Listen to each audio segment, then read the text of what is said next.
Hello everyone, कैसे हैं आप लोग। तो केमिस्ट्री की भी जर्नी स्टार्ट ही कर देते हैं। अभी तो मैंने शुरुआत किया, ज़्यादा फोकस किया हूँ केमिस्ट्री में बोर्ड पे। अभी मैं 10th का जो थर्ड चैप्टर है, मेटल्स और नॉन मेटल्स, बहुत जगह तो सबसे पहले चैप्टर अकॉर्डिंग पढ़ाया जाता है। जैसे पहले आपका केमिकल रिएक्शन, फिर acid basis, then metals non metal पढ़ाया जाता है। उसके बाद लोग कार्बन एंड इस कंपाउंड पे आते हैं। लेकिन मुझे लगता है कि सबसे पहले हमें मेटल्स और नॉन मेटल्स के बारे में पढ़ना चाहिए, क्योंकि या तो आप एसिड बेस पढ़िए, या तो आप केमिकल रिएक्शंस पढ़िए। हर जगह मेटल्स और नॉन मेटल के रिएक्शंस है, ठीक है ना। तो हम जर्नी स्टार्ट करते हैं। तो एक बात बताइए मुझे, सबने पढ़ा होगा 9th में मेटल्स और नॉन मेटल के बीच के डेफिनेशंस। बताइए जरा, ये मेटल्स नॉन मेटल्स होते क्या है,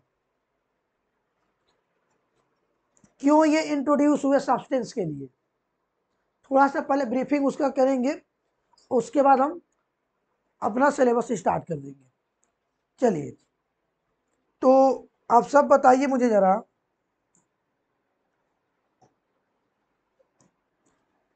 अगर कहीं कोई आपसे पूछे बेटा सब्सटेंस या मैटर होता क्या है,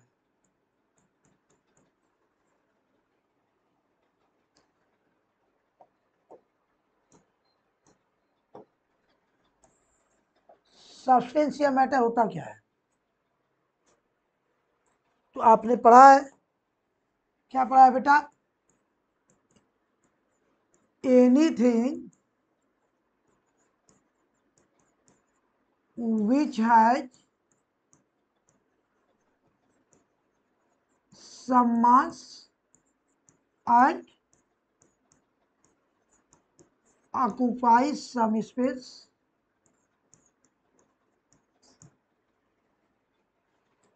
यही पढ़ा है हमने। और सब्सटेंस को जो कैटेगराइज किया गया था, दो तरीके से किया गया था। पहला क्या था, on the basis of physical appearance,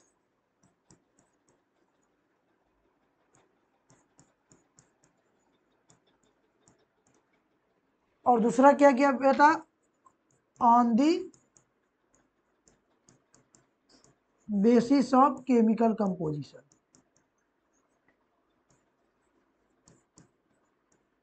बस थोड़ा सा ब्रीफिंग कर रहा हूं, हो सकता है आपको पता है।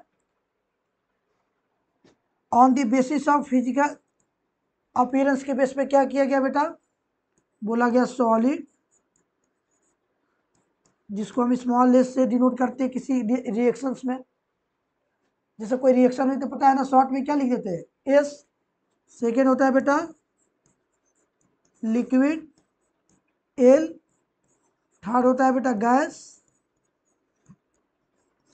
फिर होता है Bose Einstein condensate, BAC। Then होता है हमारा प्लाज्मा। ये तो हमें 10th की रिएक्शन में पढ़नी नहीं है। क्या क्या पढ़ना है हमें, सॉलिड, लिक्विड और गैस। इसके अलावा एक और स्टेट होगा, उसके बारे में पढ़ना है। जैसे आपने पढ़ा होगा एक्वस। एक्वस क्या होगा बेटा, सब्सटेंस विद वाटर। उसको क्या बोल देंगे, एक्वस, जिसको शॉर्ट में क्या लिखेंगे, AQ। जैसे मान लीजिए कि अगर HCl है, हाइड्रोक्लोरिक एसिड है, एक्वस है, तो शॉर्ट में क्या लिख देंगे, एक्वस। वाटर है, लिक्विड है, तो क्या लिख देंगे शॉर्ट में, H2।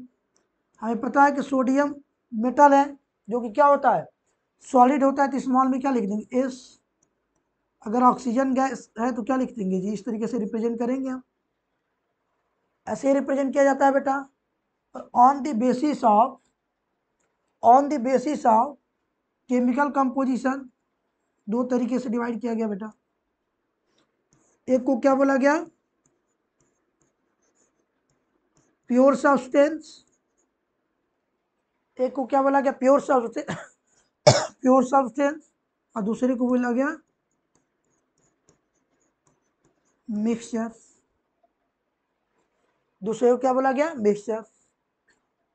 और मिक्सचर को फर्दर डिवाइड किया गया, तो बोला गया कि एक होगा बेटा होमोजीनियस,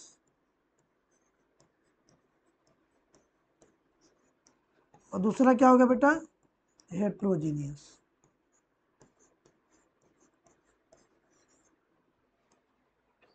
यही होगा। वैसे प्योर सब्सटेंस को डिवाइड किया गया, एक बोला गया बेटा एलिमेंट, और दूसरा क्या बोला गया था, कंपाउंड। उम्मीद है ये सब आप 9th में पढ़ के आए होंगे, 9th में पढ़ के आए होंगे। अब जरा बताना बेटा, वैसे ही अगर मैं कंपाउंड की बात करूं, कंपाउंड क्या हो सकता है बताइए। एक हो सकता है इनऑर्गेनिक कंपाउंड,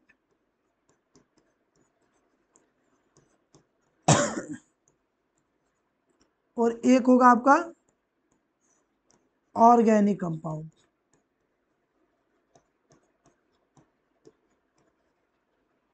ऑर्गेनिक कंपाउंड जिसको आप 4th चैप्टर में पढ़ेंगे हाइड्रोकार्बन में। ऑर्गेनिक मतलब क्या, जो कार्बन जिसमें हो, हाइड्रोकार्बन में पढ़ेंगे। और फर्दर जो एलिमेंट को डिवाइड किया गया, उसमें बोला गया बेटा मेटल्स, नॉन मेटल्स और मेटेलॉइड्स।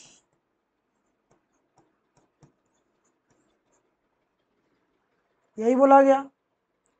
और हमें पता है कि कोई भी मेटल्स, नॉन मेटल, मेटलॉइड्स या कोई भी सब्सटेंस किससे मिलके बना होता है, एटम से एंड मॉलिक्यूल से, यही बना होगा।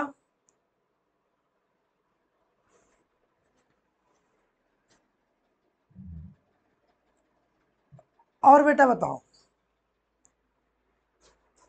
रदरफोर्ड ने क्या बोला था बेटा, आपने एटॉमिक मॉडल पढ़ा होगा, एटॉमिक थ्योरी, रदरफोर्ड ने बोला था कि सब एटॉमिक पार्टिकल्स भी होते हैं, सब एटॉमिक पार्टिकल्स, सब एटॉमिक पार्टिकल्स में क्या होते हैं, इलेक्ट्रॉन्स, प्रोटॉन्स और न्यूट्रॉन्स होते हैं ना। और हमें बोला, और रदरफोर्ड ने इसके साथ और क्या बोला था बेटा, रदरफोर्ड ने बोला था कि किसी भी एटम का अपना एक न्यूक्लियस होता है।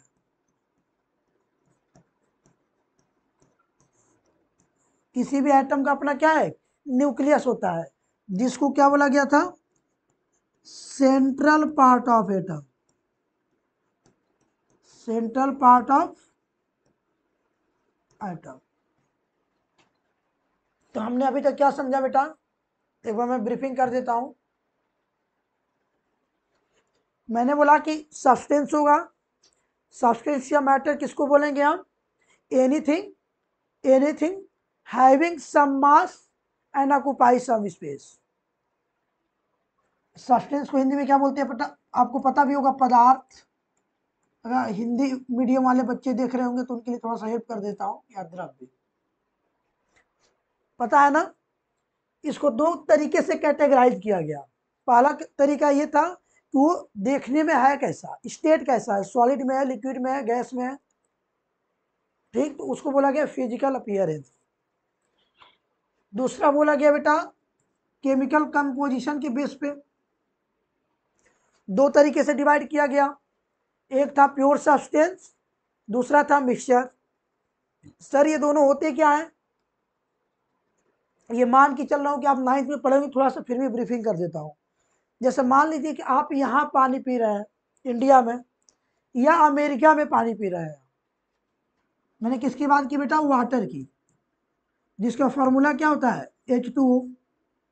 तो हमने देखा कि या तो यहाँ पानी पीजिए या अमेरिका में, वहाँ भी हाइड्रोजन कितने होंगे, 2, और ऑक्सीजन कितना होगा, 1।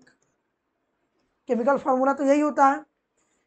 या हमें पता है कि हाइड्रोजन है तो ये 2 ग्राम होगा, और ऑक्सीजन कितना ग्राम होगा, 16 ग्राम।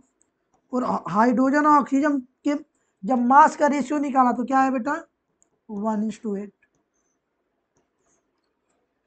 मतलब आप यहाँ पे पानी पीजिए या अमेरिका का पानी, चाहे विराट कोहली पानी पिए या मैं पीऊं, क्या ये कंपोजिशन चेंज होने वाला है क्या, नहीं, ये कंपोजिशन चेंज नहीं होगा। इसीलिए इसको क्या बोला गया, प्योर सब्सटेंस। क्या बोला गया, प्योर सब्सटेंस।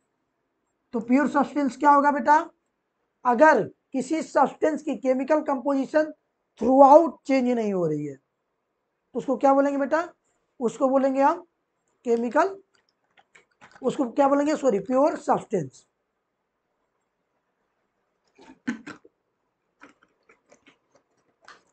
ठीक है बेटा। अब आगे आते हैं, सर ये मिक्सचर क्या होता है। जैसे गर्मी के दिन है, रोड के किनारे आप मान लीजिए कि वो पीते हैं ना, नींबू पानी नमक। क्या जरूरी है कि जो नींबू पानी नमक का रेशियो एक दुकान पे है दूसरी दुकान पे भी वही हो, नहीं। जब ratio through out the composition किसी का चेंज हो रहा हो तो उसको बोलते हैं हम मिक्सचर। उसको क्या बोलते हैं, मिक्सचर। और ठीक प्योर सब्सटेंस को भी कैटेगराइज किया गया एलिमेंट और कंपाउंड में, और मिक्सचर को भी किया गया। फिर सॉरी, फिर एलिमेंट को देखा गया मेटल्स, नॉन मेटल्स और मेटेलॉइड्स में। हम क्या कर सकते हैं, कैटेगराइज कर सकते हैं, और यही हमें पढ़ना है इस चैप्टर में, मेटल्स, नॉन मेटल्स और मेटेलॉइड्स को। और हमें पता है कि सब जितने भी होते हैं एलिमेंट्स कंपाउंड सब एटम्स या मॉलिक्यूल से बने हैं, ठीक। और रदरफोर्ड ने बोला था, जैसा 9th क्लास में हमने पढ़ रखा है रदरफोर्ड एटॉमिक मॉडल, कि सब एटम का खुद का एक न्यूक्लियस होता है। सारे एटम का खुद का एक क्या होता है, न्यूक्लियस होता है।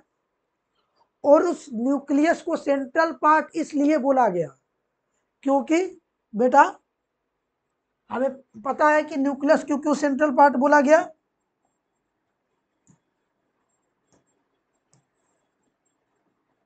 क्योंकि रदरफोर्ड ने बोला था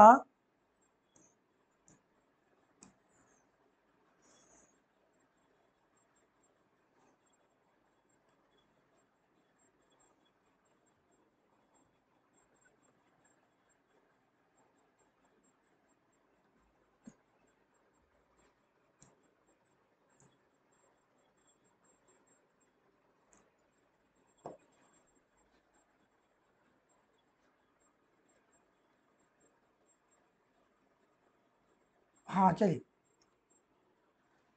रदरफोर्ड ने बोला था कि किसी भी एटम का जो सारा मास होता है वो बिल्कुल कहाँ पे एग्जिस्ट करता है, न्यूक्लियस के अंदर। और वो न्यूक्लियस कहाँ पे होगा, बिल्कुल बीच में होगा किसी एटम के। और उसने बताया था बेटा कि अंदर क्या होते हैं, प्रोटॉन और न्यूट्रॉन, और बाहर इलेक्ट्रॉन क्या कर रहे होते हैं, बाहर इलेक्ट्रॉन क्या कर रहे होते हैं, रिवॉल्व कर रहे होते हैं।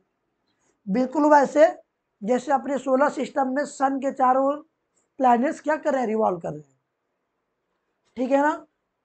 प्लैनेट्स जिस पाथ के में क्या कर रहे होते हैं, रिवॉल्व कर रहे होते हैं, उनको क्या बोला जाता है, ऑर्बिट्स। क्या बोला जाता है, ऑर्बिट्स। तो वैसे ही इलेक्ट्रॉन्स जिस पाथ में रिवॉल्व कर रहे थे उनको क्या बोला गया, ऑर्बिट्स या शेल।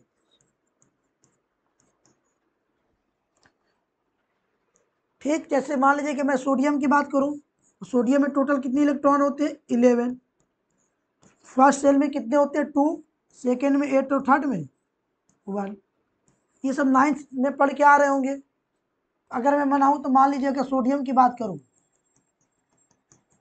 तो ये मान लीजिए फर्स्ट सेल है, ये क्या है, सेकेंड सेल है, और इस वाले को क्या बोला गया, आउटर मोस्ट सेल। क्या बोला गया बेटा, आउटर मोस्ट सेल।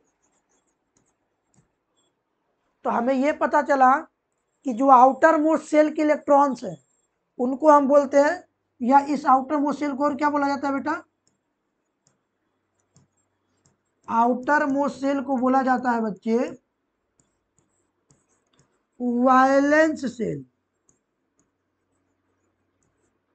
और यही वायलेंस सेल के इलेक्ट्रॉन को बोला जाता है बेटा वायलेंस इलेक्ट्रॉन्स। बेटा बहुत इंपॉर्टेंट है ये, इसलिए मैं 9th का ये वाला कंसेप्ट रिवाइज करवा रहा हूँ, वरना फिर केमिस्ट्री रटनी पड़ेगी आपको, इक्वेशन सारे वायलेंस इलेक्ट्रॉन्स। ठीक है ना, थोड़ा सा और हेल्प करता हूँ आपका। फिर एक आएगा आपका ऑक्टेट रूल, और आएगा आपका डुप्लेट रूल।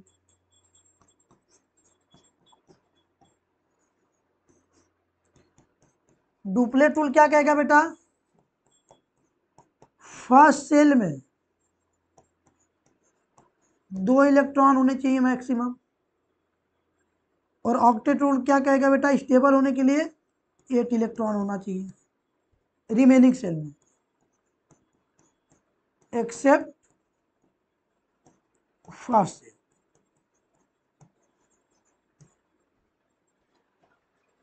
अब देखिए, अब आते हैं हम अपने डेफिनेशन पे।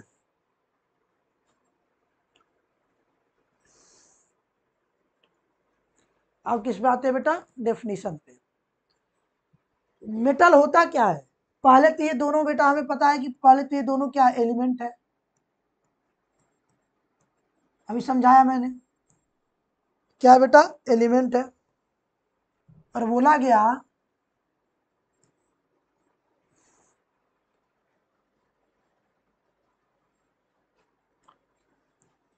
गया बेटा एलिमेंट्स, या अगर मैं थोड़ा सा और करेक्ट करूं तो एटम्स या एलिमेंट्स, एलिमेंट्स ही कर देता हूं, ज्यादा सही रहेगा। एलिमेंट्स विच डोनेट, ध्यान से देखना बेटा, 1 2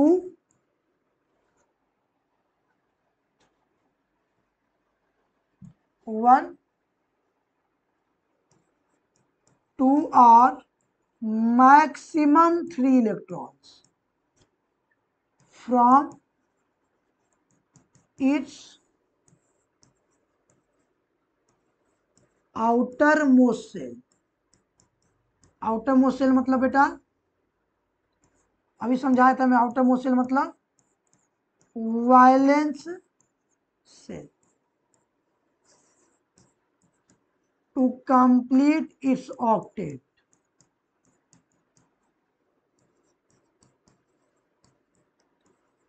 called metals।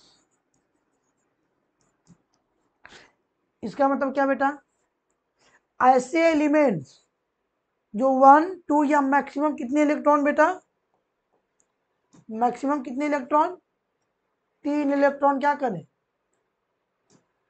डोनेट कर दे, किसके लिए बेटा, टू कंप्लीट इट्स ऑक्टेट। उनको क्या बोलेंगे हम, उनको बोलेंगे मेटल्स। सर कैसे, जैसे एग्जांपल दे दीजिए, जैसे मान लो सोडियम की बात करूं, सोडियम का एटॉमिक नंबर कितना होता है, 11। पहले में क्या होगा 2, दूसरे में क्या होगा 8, और तीसरे में क्या होगा 1। मैग्नीशियम की बात करूं, 12 होता है बेटा, पहले में 2, सेकेंड मैंने बताया ना अभी, पहले में 2 होना चाहिए, दूसरे में 8, थर्ड में 2। एल्युमिनियम की बात करूं 13 होता है, 2, 8, 3। अब देखिए, आउटर मोस्ट सेल से एक बात बताइए, आउटर मोस्ट सेल कौन सा है, ये सबसे बाहर वाला है ना, आउटर मोस्ट सेल कौन सा है, बाहर वाला है कि नहीं। तो मैंने बोला कि कंप्लीट करने के लिए मैक्सिमम 3 इलेक्ट्रॉन डोनेट कर सकता है। तो सर 7 ले भी तो सकता है, नहीं, यही से डेफिनेशन आया नॉन मेटल्स का बेटा। नॉन मेटल्स का क्या डेफिनेशन आया बच्चे, ध्यान से देखना, elements which except 1 2 3 are maximum 4 electrons to complete its octet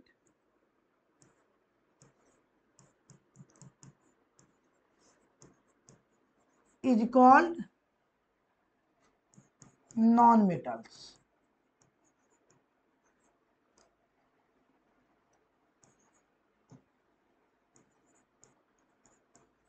non-metals. Okay बच्चा लोग,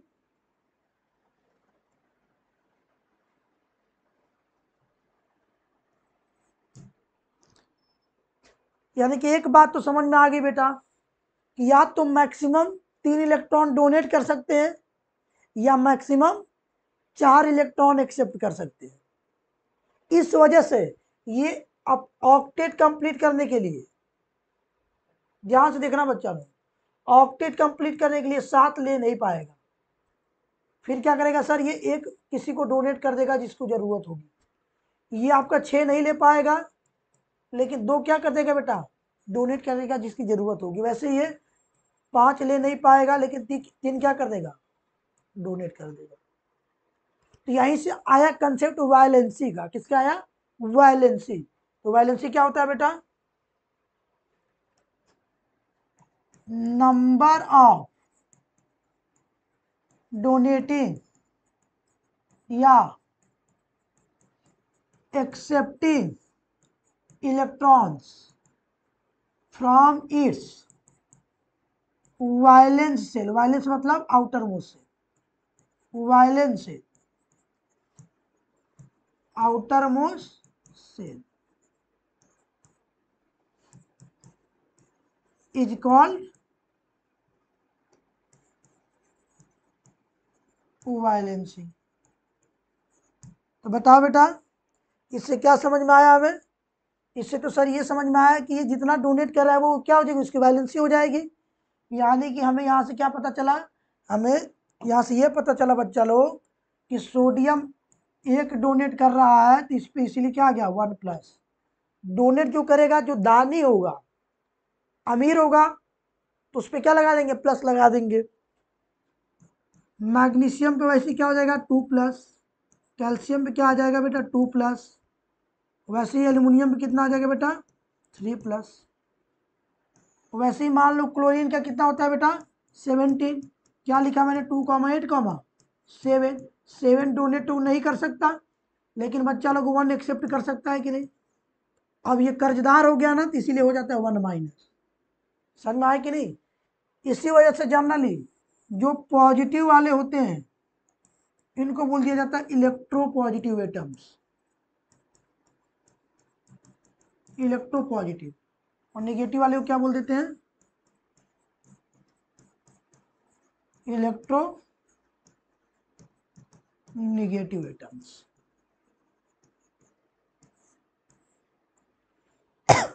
बात समझ में आई कि नहीं। ये वैलेंसी बहुत जरूरी है। कैसे सर, केमिकल फार्मूले बनाने में, केमिकल फार्मूले में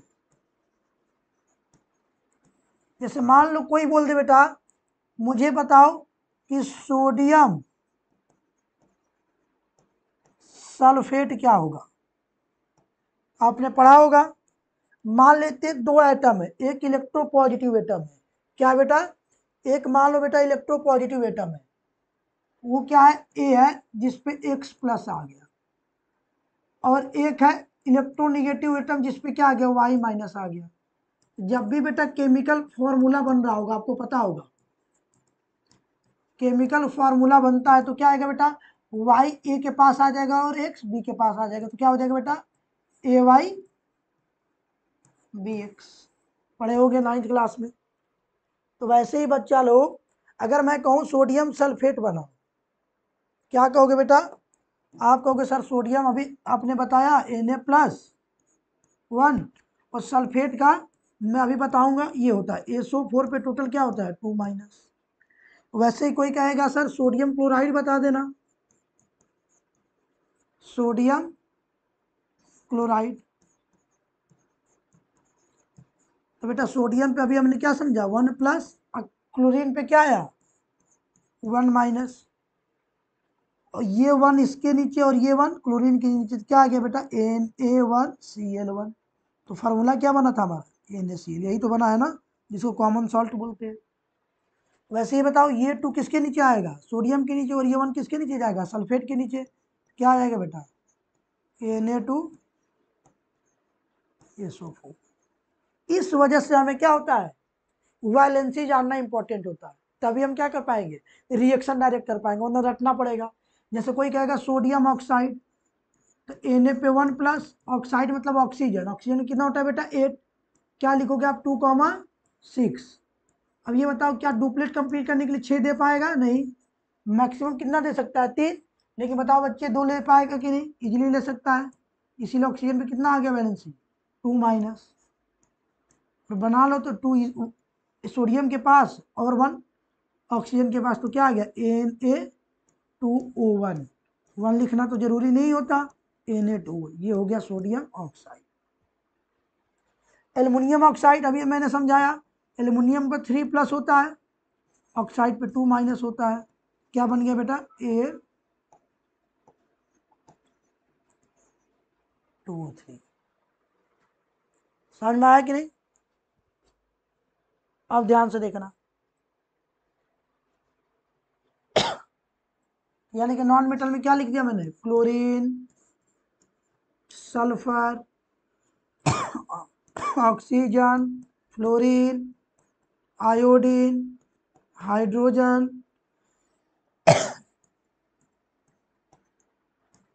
ये सारे क्या है बेटा नॉन मेटल है, ये सारे क्या है नॉन मेटल्स है, ठीक है ना। अब चलिए मैं कुछ इंपॉर्टेंट वैलेंसी बताता हूं जो जरूरत पड़ने वाली है, उसको याद रखना बेटा। जैसे हाइड्रोजन है, सोडियम का 1+, मैग्नीशियम का 2+, एल्युमिनियम का 3+, ये वैलेंसी याद रखिएगा बेटा। वैसे ही कैल्शियम का 2+, आयरन का बेटा वेरिएबल अलग से बता दूंगा मैं। फिर बेटा जिंक का 2+, ये जो हमें सिलेबस में यूज होने वाले मैं वो बता रहा हूँ, ठीक। ये आ गया sodium, magnesium, aluminium, calcium, zinc, okay. Non metals कुछ लिख देता हूं मैं। अब पहले आप लोगों के सिलेबस में पीरियोडिक टेबल था, केमिस्ट्री और आसान होती थी, ये सब कुछ पीरियोडिक टेबल में बताया जाता था।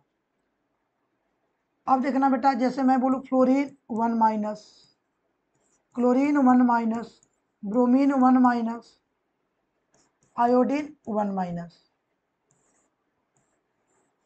इनको बोला जाता है हाइलोजन फैमिली। क्यों बोला जाता है अभी तो बता नहीं सकता मैं, बस ये याद रखिएगा जब भी ये होगा तो ये क्या हो जाएगा आइड लग जाएगा, क्या हो जाएगा बेटा फ्लोराइड, क्लोराइड, ब्रोमाइड और आयोडाइड। इसी वजह से तो फॉर्मूले में पढ़ा था हमने सोडियम क्लोराइड, सिल्वर क्लोराइड, बात समझ में आई कि नहीं।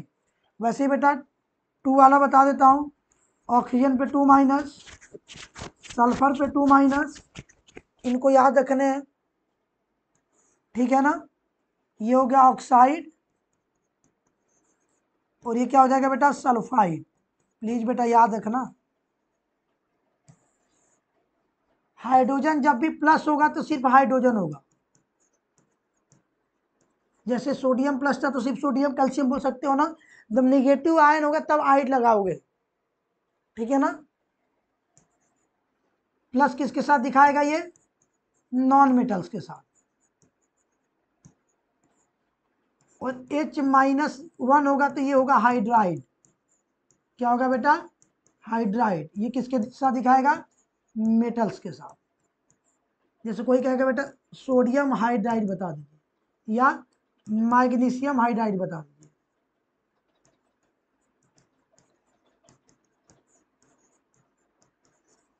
तो क्या कहोगे बेटा, मैग्नीशियम पर भी क्या पढ़ा हमने 2+, और मेटल के साथ हाइड्राइड क्या होगा 1 - तो क्या आ जाएगा बेटा MgH,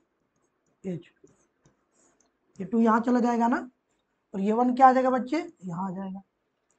समझ में आया कि नहीं? वैसे ही ये याद रखना बेटा, ये होता है सल्फेट, SO4 पे 2-,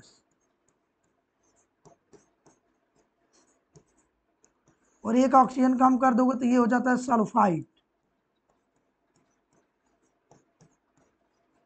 प्लीज बच्चे याद रखना है। वैसे ही बच्चा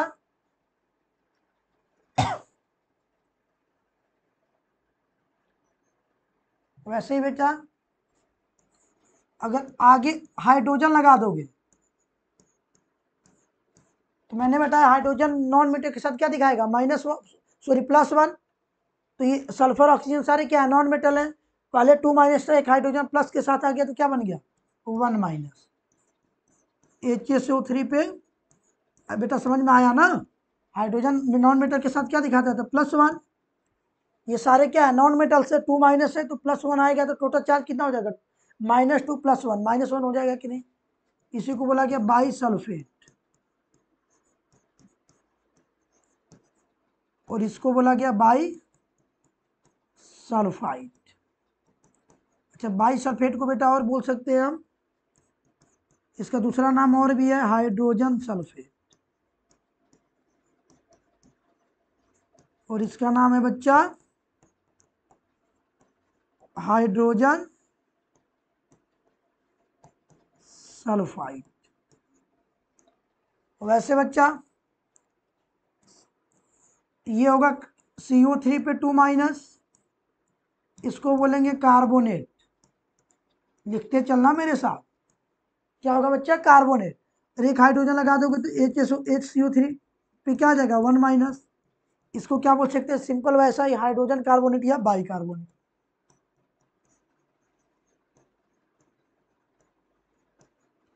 समझ में आया कि नहीं? वैसे एक होगा नाइट्रेट, जो यूज होगा सिलेबस में वही बता रहा हूँ 1-, इसको बोलेंगे हम नाइट्रेट। ठीक, ओके। अब देखिए कुछ वेरिएबल वैलेंसी बता देता हूँ। वेरिएबल वैलेंसी, जैसे आयरन का +2 भी होता है, +3 भी होता है। ये कब यूज करेंगे मैं बताऊंगा। कॉपर का बेटा +1 भी होता है और +2 भी होता है, उतना बता रहा हूँ जितना यूज है, ठीक है। और हमें पता है कि बेटा कम वैलेंसी वाले में अस लगा देते हैं। बताओ, ये आयरन है, तो आयरन का बेटा लैटिन नाम क्या होता है फेरम, क्या होता है, और कॉपर का क्यूप्रम। लैटिन नाम से सिंबल पढ़ा है, ये सब पढ़ के आए होंगे आप। तो +2 कम वैलेंसी वाले में क्या लगा देते हैं अस लगा देते हैं, फेरस हो जाता है, और ये क्या हो जाता है फेरिक। जब कम होगा तो क्या होगा अस, और ज्यादा होगा वैलेंसी तो क्या लगा देंगे फेरिक। वैसे ही कम वाले को क्या बोलेंगे क्यूप्रस, या इसको क्या बोलेंगे ज्यादा वाला को क्यूप्रिक। इसी क्यूप्रस को आपके बुक में लिखा होगा कॉपर 1, और ये क्या लिखा होगा बेटा कॉपर 2। वैसे ये क्या लिखा होगा आयरन 2, आयरन 3। मतलब क्या सर, मतलब ये बेटा कि अगर आप क्यूप्रस क्यूप्रिक फेरस फेरिक से बचना चाहते हो तो ऐसे लिख सकते हो आयरन 2 वैलेंसी आयरन 3 वैलेंसी। समझ में आया यहाँ तक? ओके, तो ये हो गया आयरन का, ये हो गया कॉपर का। ये दोनों वेरिएबल वैलेंसी हमें क्या करना है याद रखना है, बाकी जैसे जैसे यूज आता जाएगा मैं बताता जाऊंगा। ये है बेसिक चीजें जो हमें पूरी केमिस्ट्री में यूज होने वाली है। समझ में आया यहाँ तक ना? ठीक है, तो जितना मैंने अभी बताया इसको अच्छे से रिवाइज करिए। अब फर्स्ट क्लास को छोटा सा रख रहा हूँ, सेकेंड क्लास में हम मेटल नॉन मेटल के बारे में, फिर फिजिकल प्रॉपर्टीज और केमिकल प्रॉपर्टी दोनों समझेंगे। ठीक है, चलिए मस्त रहिए और टाइम वेस्ट ना करिए। अच्छे से एक एक कंसेप्ट को रिवाइज करके मिलते हैं नेक्स्ट क्लास में।